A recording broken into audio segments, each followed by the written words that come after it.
संतोष देशमुख हत्या प्रकरणातील एसआयटीच्या टीममधून तिघांची उचलबांगडी तर एपीआय महेश विघ्नेंसह दोघांना एसआयटीतून बाजूला केलं। जितेंद्र आव्हाड यांच्या आक्षेपानंतर उचलबांगडी।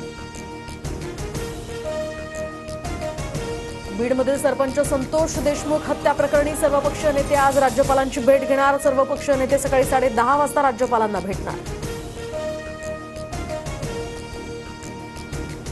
बीड हत्या प्रकरणातील आरोपी विष्णू चाटेची पोलीस कोठडी आज संपणार तर विष्णू चाटेला आज कोर्टात हजर केलं जाणार। बीड हत्या प्रकरणातील आरोपी सुदर्शन गुलेसह 2 जणांचा कल्याण भिवंडीमध्ये हॉटेलमध्ये काम मिळवण्याचा प्रयत्न। फोटो पाहिल्यावर समजलं आरोपी वॉन्टेड, मात्र 10 ते 15 मिनिटातच त्यांनी पळ काढला। हॉटेल मालकांची TV9 मराठीला माहिती। फरार असताना आरोपी सुदर्शन गुलेचा फोटो समोर तर ओळख लपवण्यासाठी गुलेनं स्वतःच्या मिशा काढल्या तर आरोपी सुधीर सांगळेनं टक्कल केलं होतं।